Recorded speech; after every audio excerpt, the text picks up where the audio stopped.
எல்லாருக்கும் வணக்கம் ஃப்ரெண்ட்ஸ். நாங்கள் கேரளா டூர் போயிருந்தப்போ இந்த டிஷ்ஷை ட்ரை பண்ணோம். செம்மையாக இருந்துச்சு. அது எப்படி பண்ணலான்னு இப்போ பார்க்கலாம் வாங்க. ஒரு பவுலில் 3 ஸ்பூன் மிளகாத்தூள், 3 ஸ்பூன் மல்லித்தூள், 1 ஸ்பூன் மிளகாத்தூள், கொஞ்சம் மஞ்சத்தூள், தேவையான அளவு உப்பு போட்டு நல்லா மிக்ஸ் பண்ணிக்கோங்க. அதில் நம்ம கழுவி வச்ச சிக்கனை போட்டு 3 மிளகாய், கொஞ்சம் கருவேப்பிலை போட்டு நல்லா மிக்ஸ் பண்ணுங்கள்.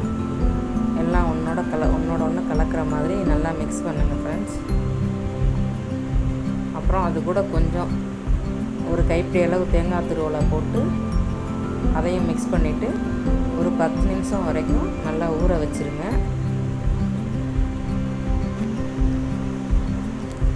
அடுத்து ஒரு கடாய் எடுத்துக்கோங்க. அதில் 100 தேங்காய் எண்ணெய் ஊற்றிக்கோங்க.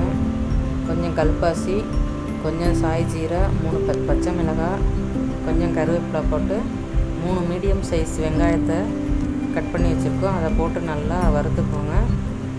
கண்ணாடி பதம் வர வரைக்கும் நல்லா வதக்கணும்.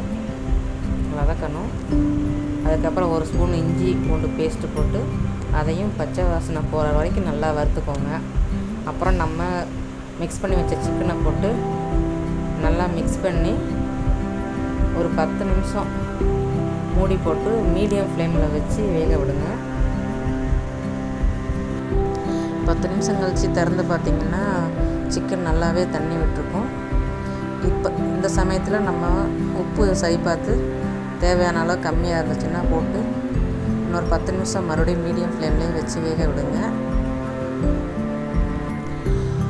அவ்வளோதான். மொத்தமே 20 நிமிஷத்தில் நம்ம சிக்கன் நல்லா பூ மாதிரி வந்துடும்.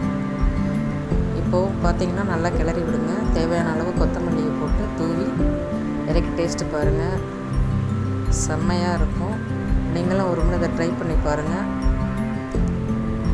கேரளாவில் இந்த டிஷ்ஷு பேர் சிக்கன் உலர்த்தியது அப்படின்னு சொல்கிறாங்க. பட் நீங்கள் ஒரு டைம் செஞ்சு பாருங்கள். டேஸ்ட்டு வேறு லெவலில் இருந்தது. எல்லோரும் என்ஜாய் பண்ணுங்கள்.